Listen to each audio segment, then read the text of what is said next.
ओम शांति। Welcome to my channel अवैध tarot. आशा करती हूँ आप सब लोग बहुत खुश हैं। तो आज मैं चेक करने वाली हूँ कि आपके पर्सन का लेट नाइट थॉट आपके लिए क्या होता है, इस रिलेशनशिप के लिए क्या होता है। तो ये कलेक्टिव रीडिंग है, तो ज़रूरी नहीं है कि हर पॉइंट हर किसी के सिचुएशन के साथ रेजोनेट करे।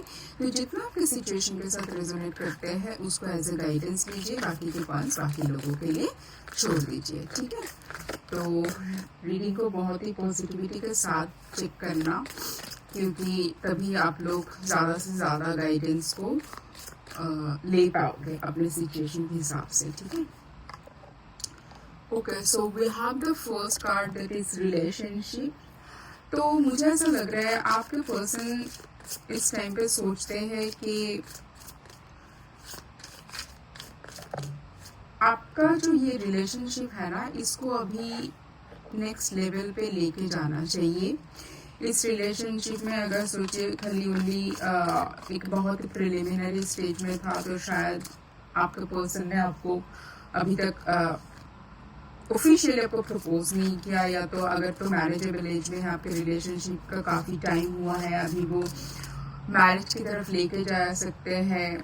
तो मुझे ऐसा लग रहा है आपके पर्सन ना ऐसे सोचते हैं कि इस रिश्ते को अभी कमिटमेंट की तरफ लेके जाना चाहिए, ठीक है। तो ऐसा आपके पर्सन सोचते हैं। तो अब हम टैरो की मदद से देखेंगे इसमें और क्या क्लैरिटी हम ला सकते हैं, ठीक है। चलिए,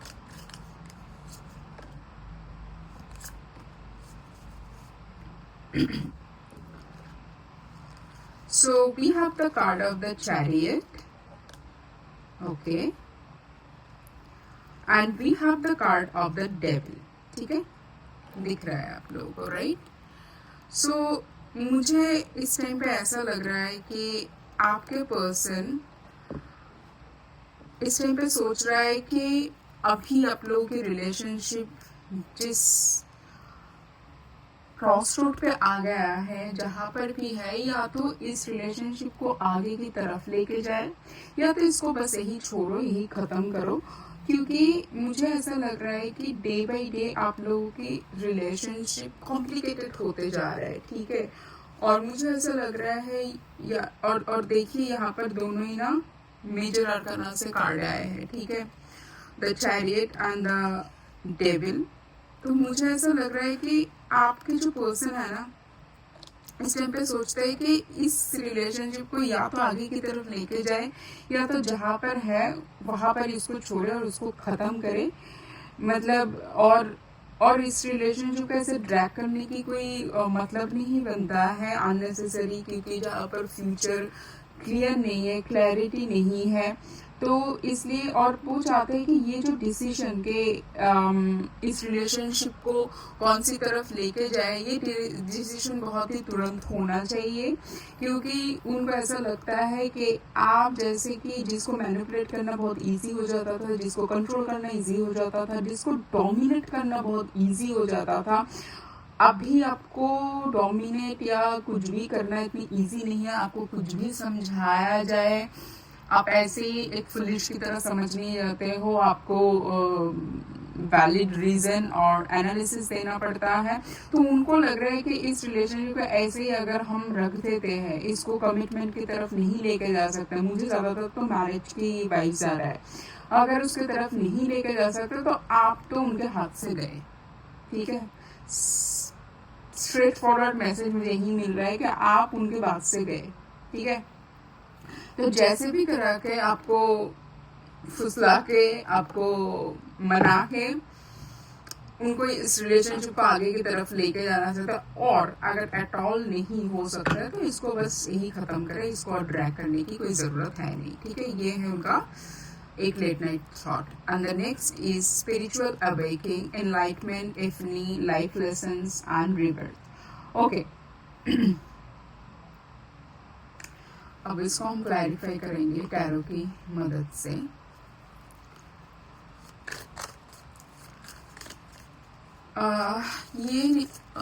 ये कार्ड शायद एक दो दिन पहले की रीडिंग में भी आया था कि देखिए एक पर्सन जब स्पिरिचुअल अवेकन से गुजरता है ना, तब उसको ना अपने अंदर की कमियां दिखाई देता है, उसको एक अलग ही लेंस लग जाता है उसके आंखों में, जहाँ से जो चीज़ उसको अभी तक नहीं दिखाई दे रहा था वो उसको दिखाई देने लगता है, उसको समझ में आता है, सेल्फ रियलाइजेशन होता है कि मैं कहाँ गलत हूँ, सामने वाला इंसान कहाँ गलत है। तो शायद ये सब भी आपके पर्सन ना सोचते होंगे। So we have the card of 5 of swords. Yes yes yes yes. और एक कार्ड भी वही, पेज ऑफ कप्स। यस। तो मुझे ऐसा लग रहा है कि आपके पर्सन को ना अभी अभी अभी ज़रूरी नहीं है जिस पर्सन को ये रियलाइजेशन है, क्योंकि सबके पास इतना हिम्मत नहीं होता है कि वो सामने आके आपको बताए कि उसको ये सब चीज़ें ना समझ में आ रहा है, ठीक है। बट उनको ना अपने अंदर ही अंदर समझ में आता है कि कहाँ पर मैं गलत हूँ, ऐसा क्या मैंने बोल दिया जहाँ पर गलत है। ऐसा हो सकता है कि आपके पर्सन ऐसे थे कि पहले कुछ भी बोल देते थे, कुछ भी कर देते थे, सब उनके बात को उनके मतलब उनके मुंह में आके उनको एक्सेप्ट कर लेते थे, उनकी गलत चीज़ों को भी लोग एक्सेप्ट कर लेते हैं। बट आप उनमें से नहीं हो, क्योंकि आपने उनको उनकी उनकी जो डिसीजन मेकिंग है, उनके बात करने का तरीका, उनका जेस्चर, उनके कैरेक्टरिस्टिक्स के ऐसे कोई पॉइंट्स को आपने चैलेंज किया जो उनको सोचने पे मजबूर कर दिया कि वो कहाँ गलत है। या तो कोई एक पैटर्न उनके लाइफ में हो सकता है, रिलेशनशिप में कोई एक पैटर्न बार बार क्यों उनके साथ रिपीट हो रहा है, कहाँ गलती हो रहा है। अब ज़रूरी नहीं ये पर्सन आके आपको सामने से ये बताए, बट ये अंदर ही अंदर खुद सोचते हैं। और जब एक पर्सन के अंदर ये सब क्वेश्चन होता है ना कि अच्छा अभी तक मैं जो कर रही थी ये सब कुछ गलत था, अच्छा मैं दूसरी तरफ से जो सामने वाला इंसान है उनकी तरफ से देखूँ सिचुएशन को, फिर जब उसको रियलाइजेशन होता है ना, वो पेनफुल होता है। क्योंकि एक पर्सन उस टाइम पे ना खुद को ही, पहले तो ना बहुत सारे लोग जिस टाइम पे उनको ये समझ आता है कि मैं यहाँ गलत थी या गलत था, यहाँ मैंने गलत किया है, ये मुझे करना नहीं चाहिए, ये जो एक रिग्रेट वाला जो एक फीलिंग होता है, ये जब फर्स्ट रियलाइज होता है ना, तो पर्सन ना एक सेल्फ डाउट में चले जाते हैं कि फिर मतलब ऐसे सोचते मैं अच्छा इंसान नहीं हूँ, खुद को घृणा करने लगते हैं। तो ऐसा आप सोचिए, जिसके अंदर, जिसके माइंड में, जिसके थॉट में ये सब चीज़ चल रहा है, उसका थॉट कितना कॉम्प्लिकेटेड हो जा रहा है। उसका मतलब वो बाहर से तो दिखा रहा है वो सही है, बट अंदर से उसको चैन नहीं मिल रहा है। तो आपके पर्सन अभी उस सिचुएशन पे गया है, क्योंकि आप शायद आपने उनको इतना नर्चरिंग दिया, इतने केयरिंग वाला नेचर आपका उन्होंने देखा है, आपके साथ रहते हुए शायद वो एक बहुत ही लविंग वाला रिलेशनशिप था जिसको उन्होंने फुल ऑन एंजॉय किया, जिसके साथ रहते हुए मतलब आपके साथ रहते हुए उनको एक ना फैमिली टाइप का एक सिक्योर फील होना, एक बहुत सेफ फील होना, इमोशनली सेटिस्फाइड फील होना, ऐसा लगता है कि आप एक पर्सन हो जिसके ऊपर वो इमोशनली ट्रस्ट मतलब भरोसा कर सकता है, जिसके सामने वो अपने इमोशन को एज इट इज़ रख सकते हैं। ये जो एक आपका जो ये सॉफ्टनेस था, ये जो आपका एक फ्रेंडली नेचर था, ये जो आपने जो उनको इतना सब कुछ दिया है, और अभी जब वहाँ से आप विथड्रॉ कर रहे हो तो उनको ये चीज़ बहुत ही पेनफुल हो रहा है कि एक पर्सन जो ऐसा था वो कैसे अब अचानक से चेंज हो गया, कैसे वो अचानक से अब सब कुछ को क्वेश्चन करने लगा है। तो फिर उनको ना लगता है कि मतलब ये पर्सन तो अच्छा है, इस पर्सन में तो इतना अच्छा गुण है, बट स्टिल इस पर्सन के साथ अगर मेरा इतना कॉन्फ्लिक्ट हो रहा है, इतना आर्ग्यूमेंट हो रहा है, हम इतने इमोशनली डिस्कनेक्टेड फील कर रहे हैं, तो फिर मेरे अंदर कुछ प्रॉब्लम है, या तो कोई पैटर्न हो सकता है उनका प्रीवियस रिलेशनशिप में भी हुआ होगा, अभी भी हो रहा है, तो वो उनको ना समझ आ रहा है। और इसीलिए आपका पर्सन चाहता है नहीं, आपको वो खोना नहीं चाहता है, आपको तरफ ना वो एक प्यार भरी इमोशनल एक सॉफ्टनेस के साथ आपके तरफ वो जाना चाहते हैं। इस रिलेशनशिप को फिर से वो नए तरीके से फिर से रचना करना चाहते हैं, ठीक है, क्योंकि उन्होंने देखा है कि आपके साथ रहते हुए इमोशनली वो कितना फुलफिल्ड फील करते हैं, कितना कलरफुल होता है उनका लाइफ, आपने उनको फील करवाया, तो वो फिर से चाहता है वो कलरफुल लाइफ को जिंदा करना। और उनको समझ इस टाइम का आ गया कि फिर से वो कलरफुल लाइफ चाहिए, तो उनको काम करना पड़ेगा। इस रिश्ते के ऊपर और खुद के कैरेक्टरिस्टिक्स के ऊपर। खुद को बदलना पड़ेगा, खुद को चेंज करना पड़ेगा, खुद का जहाँ जहाँ पर नेगेटिव ट्रेट्स है उसको डील करना पड़ेगा, उसको जड़ से ख़त्म करना पड़ेगा, तभी ये हो सकता है।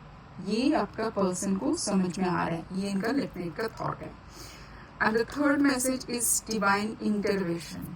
ठीक है, तो ये भी ना एक दो पहले के रीडिंग में ऐसे ही कुछ सेम मैसेज था। उनको ना समझ में आ रहा है कोई एक कार्मिक पैटर्न उनके साथ चल रहा है। ये जो भी चीज़ उनको हो रहा है, क्योंकि देखिए स्पिरिचुअल अवेकन किसी का होना वो डिवाइन के ब्लेसिंग के अलावा पॉसिबल नहीं है। और कभी एक पर्सन जब बहुत गलत कर रहे होते हैं, कभी कभी नोइंगली, कभी कभी अननोइंगली वो गलत दिशा पे चले जाते हैं, गलत लोगों के साथ इन्वॉल्व हो जाता है, गलत सिचुएशन में चले जाता है और उसको पता भी नहीं चलता। तब आता है डिवाइन इंटरवेंशन, क्योंकि डिवाइन कभी नहीं चाहते हैं कोई भी सोल कोई ऐसे चीज़ों में इंडल्ज हो जाए, कोई ऐसा काम करे, कोई ऐसी गलती करते ही रहते हैं कि उसके लिए वो खराब होते जाता है, उसका कर्मिक अकाउंट और भी बढ़ने जाता है। फिर डिवाइन इंटरवेंशन आता है। डिवाइन कुछ ऐसा आपके साथ कर देगा अचानक से, और ये चीज़ ज़्यादातर अचानक से होता है। डिवाइन अचानक से आपके सामने ऐसे सिचुएशन लेके खड़ा कर देंगे। आपका जो ट्रूथ, मतलब सोचिए कोई एक फॉल्स दुनिया में जी रहे थे, उसको सडनली ना जो मतलब रियल जो लाइफ है उसको एहसास दिलाएंगे कि ये ट्रूथ है, यहाँ पर आपको काम करना है।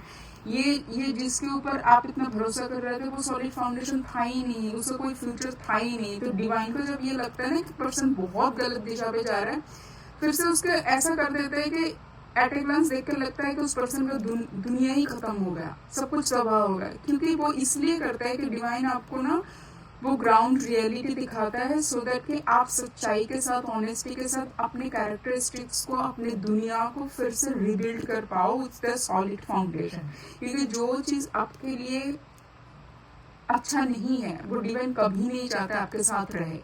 या तो अगर आपको खुद को समझ आएगा तो आप वो चीज़ छोड़ देते हो, वहाँ से अपने आप को दूर कर लेते हो। अगर कोई इतना ना समझ है, उसको समझ ही नहीं आ रहा है, तब डिवाइन इंटरवेंशन होता है। क्योंकि डिवाइन कभी नहीं चाहते आपके साथ कोई भी गलत काम हो, कोई कुछ भी गलत हो। ठीक है, तो ये पर्सन को भी लगता था, क्योंकि अब देखिए ये पर्सन का फॉर एग्जांपल बोल रहे हो, सबके लिए सेम नहीं होगा। अब जो पर्सन सोचिए जिसको कभी कोई किसी ने क्वेश्चन आज तक किया ही नहीं है, उसका हर चीज़ों को लोगों ने एक्सेप्ट किया, लोगों ने अप्रिशिएट किया, लोगों ने बहुत अच्छा बोला, तो उसके ऊपर कॉन्फिडेंट कैसा था, मतलब मैं जो करता हूँ या करती हूँ वो सब सही है, सब कुछ एकदम परफेक्ट है, मेरे अंदर कोई इम्परफेक्शन है ही नहीं। अभी अगर आपने शायद उसमें क्वेश्चन किया, आपने ऐसा एग्री नहीं किया, आपको मैनिपुलेट नहीं कर पा रहा है, तो ये डिवाइन इंटरवेंशन है ना। डिवाइन शायद आपके थ्रू उस पर्सन के अंदर वो इनलाइटमेंट लाना चाहते हैं कि नहीं, या इस धरती पे हम कोई भी पूरा परफेक्ट नहीं है, हम सबको काम करना है अपने वीकनेस के ऊपर। तो उनको लग रहा है कि मतलब आप शायद एक ऐसा पर्सन हो जिन्होंने शायद फर्स्ट टाइम आके उनको चैलेंज किया। हो सकता है कि आपके पर्सन बहुत ही मतलब वेल स्टेब्लिश्ड हो, जिसको छोड़ पाना कोई ऑपोजिट जेंडर के या कोई भी पार्टनर के लिए मुश्किल है, बट आपने शायद उसको ओपन चैलेंज किया। आपको कोई शायद उतना फर्क ही नहीं पड़ता है, क्योंकि आपने शायद सच को सच, झूठ को झूठ बोला है बहुत हिम्मत के साथ। ये उनको खटक रहा है कि मतलब कुछ तो है जो मतलब आपसे उनको मिलता है एक मैसेज। ठीक है, आप देखते हैं इसको थोड़ा सा और क्लैरिफाई करते हैं। So we have the card of the knight of wands and the 10 of wands. ठीक है, तो देखिए इसके साथ ना दोनों ही आया है वॉन्ड्स का कार्ड। ठीक है, अब इसका देख के मुझे यही लग रहा है कि आपके पर्सन को ना, अब ही सोचिए, जो पर्सन एक थॉट प्रोसेस के साथ, एक बिलीफ सिस्टम के साथ चल रहे थे, उसको अचानक से अगर उसका दुनिया इधर उधर हो जाए, उसको सब कुछ के ऊपर किसी ने क्वेश्चन करना स्टार्ट कर दिया, उनको सब कुछ ही लग रहा था कि जो चीज़ को मैं अभी तक सही समझ रही थी वो सब कुछ गलत लग रहा है, तो वो कितना एक पर्सन के ऊपर बर्डनसम फील कराता है वो सिचुएशन, है ना। तो उसको लगता है कि बस मतलब इतना हैवी फील होता है कि भाई इससे निकले तो कैसे निकले, और इससे निकलने के लिए अंदर तो चाहिए बहुत हिम्मत, बहुत एनर्जी, और वो एनर्जी शायद आप ही उनको दे सकते हो, ठीक है। बट आपके पर्सन चाहते हैं कि ये जो रियलाइजेशन उनको हुआ है इस रिलेशनशिप को ले आपके लेके, और स्पेशली ये जो लेट नाइट थॉट का रीडिंग हो रहा है, मैं यही बोलूँगी कि इस टाइम पे ना लोगों का लॉजिकल ब्रेन थोड़ा कम चलता है, और जो एक्चुअल फीलिंग्स है ना वो उभर के सर्विस लेवल पे आ जाता है। तो मुझे ऐसा लगता है कि आपके पर्सन ना आपके लिए बहुत मतलब पैशनेट फील करते हैं, उनको लगता है कि आपके पास ही वो एनर्जी है, वो ऊर्जा है, जो उनको ना ये जो उनका एक जो पेनफुल सिचुएशन, मतलब ये जो एक बर्डनसम सिचुएशन है जहाँ से आप ही हो जो उनको निकाल सकते हो, ठीक है। तो इसलिए वो आपको जाने नहीं देना चाहता है भाई, आप मतलब कैसे भी करके आपको उनके पास रखना है, इस रिलेशनशिप को रखना है, इसको नए तरीके से शुरू करना है, ठीक है। बट वो चाहता है कि इसमें भी ज़्यादा टाइम ना दे, क्योंकि उनको लग रहा है कि अभी इसको ज़्यादा टाइम दे देते तो आप तो उनके हाथ से चले जाओगे, तो इसलिए अभी तुरंत उनको डिसीजन चाहिए, ठीक है। सो और एक कार्ड लेंगे, ये है आपके पर्सन का लेट नाइट थॉट, एक ही कार्ड लेंगे, देखते हैं कोई रोमांटिक मैसेज है क्या, या आपके पर्सन इस टाइम पे सेल्फ डाउट और थॉट में चले गए। Free yourself, it's time to take back control of your life. Yes yes yes yes, ये आपके पर्सन आपको बोलना नहीं, मतलब आपके लिए नहीं, ये उनके खुद के लिए मैसेज है, ठीक है। ये मतलब अपने आप को जो एक फॉल्स एक बबल के अंदर जो अपने आप को वो अभी तक देख रहे थे ना, वहां से उनको फ्री होना है। उनको जो गलत है उसको एक्सेप्ट करना है, जो सही है उनको भी एक्सेप्ट करना है, उनको वर्क भी करना है। तो दिस इज द टाइम जहाँ पर उनको सोल को फ्री करना है, ये प्राइड, ये ईगो से, ये manipulation, I am the right, ऐसे वाले थॉट प्रोसेस से, ठीक है। तो ये रहा आप लोगों का रीडिंग, और मुझे कमेंट सेक्शन में बताना कैसे लगा आप लोगों को ये रीडिंग। तो इस रीडिंग को ज़रूर क्लेम करना कमेंट सेक्शन में 111 लिख के। मैं मिलूंगी नेक्स्ट रीडिंग पे, तब तक बहुत खुश रहना, take care, bye, Om Shanti.